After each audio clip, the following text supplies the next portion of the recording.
Prabowo kecele, Budiman gagal jadi agen propaganda, keok misleading Gibran, ditulis oleh Nina Nur di siwar.com.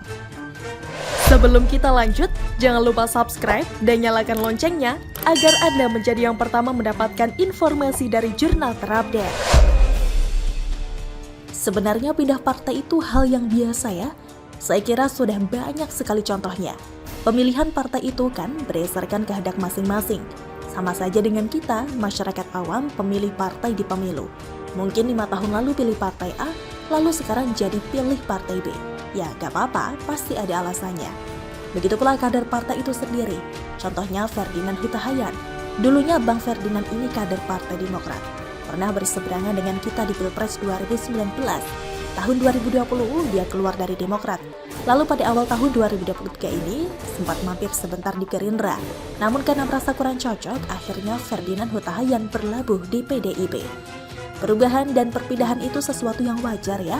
Begitu pula seandainya Budiman Sujatmiko mundur dari PDIP dan kemudian masuk jadi kader Gerindra.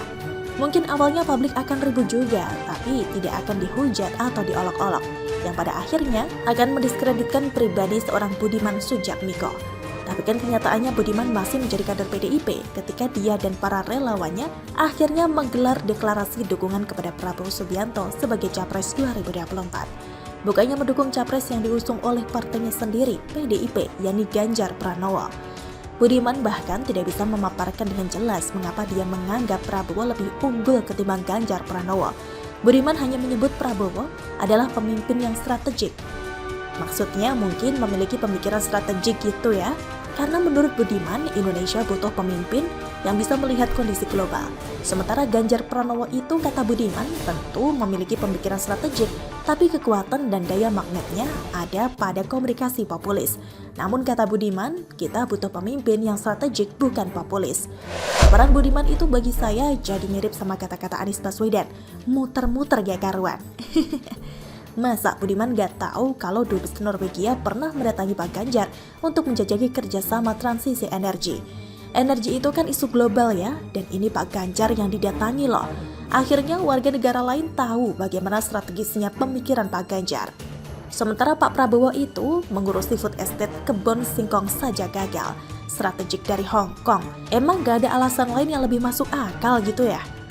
Jadi ya wajar ya, ketika publik melihat Budiman ini sebagai pribadi yang gak jelas terkait dukungannya terhadap Prabowo. Budiman gagal menjelaskan perubahan besar dari idealismenya sendiri.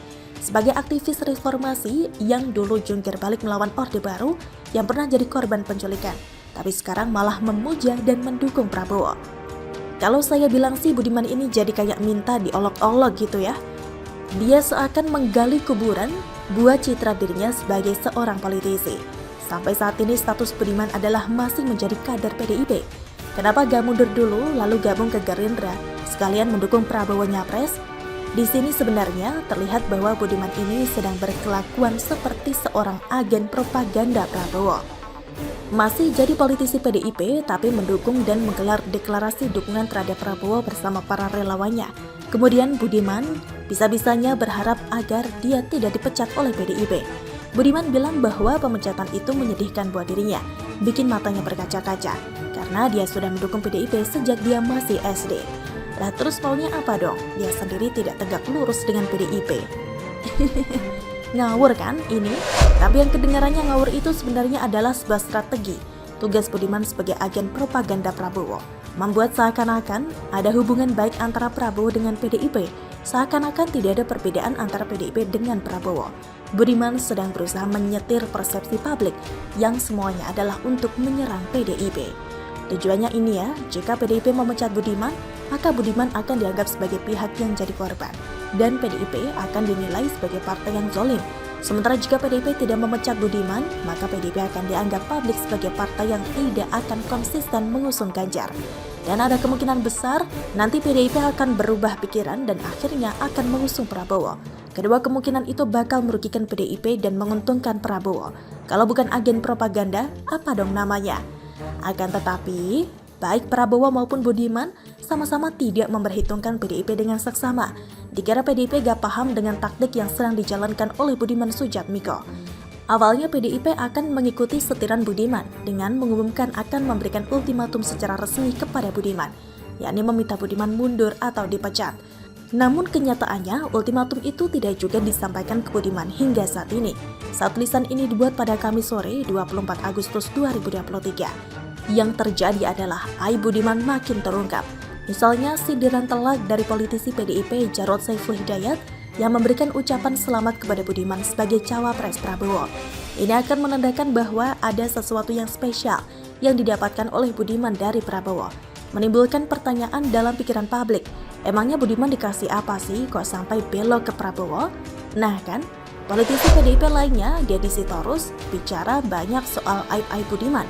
Deddy menyamakan Budiman seperti orang yang berkhianat sama orang tuanya, terus minta tetap dapat warisan. Ini kan sebuah analogi yang bikin Budiman seperti orang yang gak tahu diri ya. Deddy juga mengungkapkan bahwa Budiman pernah meminta jatah menteri jika Ganjar Pranowo terpilih jadi presiden di 2024. Permintaan ini disampaikan Budiman kepada Sekjen PDIP. Padahal soal pemilihan menteri itu kan hak prerogatifnya presiden ya. Ini seakan mengungkap bahwa Budiman itu bukanlah sosok idealis seperti yang selama ini jadi persepsi publik, melainkan sosok yang punya ambisi pribadi, seorang oportunis. Ada banyak aib lain yang diungkap oleh Deddy Sitorus, seperti adanya utang-utang Budiman yang dibantu oleh PDIP, dan isu bahwa Budiman akan mendapat jatah proyek di Kementerian Pertahanan senilai 200 miliar rupiah yang dia mintakan klarifikasinya dari Budiman. Video yang berisi pernyataan Deddy Sitorus ini sudah banyak beredar di media sosial. Budiman tampaknya jadi terpojok karena pengungkapan aib ini. Mau komentar bingung, mau didiamin, isu itu akan menjadi-jadi dan bakal jadi cap yang menempel di diri Budiman sampai masa mendatang. Bingung kan? Budiman juga tidak menyangka bahwa dia akan mendapat ledekan telak dari seorang Gibran di depan umum. Ini terjadi dalam acara yang digelar oleh PSI. Acara itu menghadirkan Gibran, Budiman, dan Yeni Wahid dalam satu panggung. Ketika Budiman menyebut PDIP sebagai partai kami, Gibran pun langsung menembaknya. Loh, nggak jadi dipecat ya mas? Demikian kata Gibran sambil senyum-senyum. Ledekan itu disaksikan oleh para kader PSI yang memenuhi lokasi acara dan juga jadi berita media dan juga viral di medsos. Gibran seakan menyatakan kalau Budiman sudah tidak layak untuk menyebut PDIP sebagai partainya. Budiman ini dipermalukan sebenarnya. Cuma karena saat itu kan di depan publik, jadi Budiman berusaha pasang muka tebal saja. Saya bilang sih, saat ini status Budiman memang sengaja digantung oleh PDIP. Selama digantung itu, aib-aib Budiman pun terbongkar. Itu baru mempengaruhi citra dan kredibilitas Budiman yang selama ini dinilai sebagai sosok mantan aktivis yang idealis. Kalau citra Budiman berubah negatif dan sudah gak kredibel lagi, maka nilai Budiman pun jadi turun. Jadi gak dipercaya publik lagi, tidak sekinclong yang diharapkan oleh Prabowo. Strategi Prabowo pun gagal total.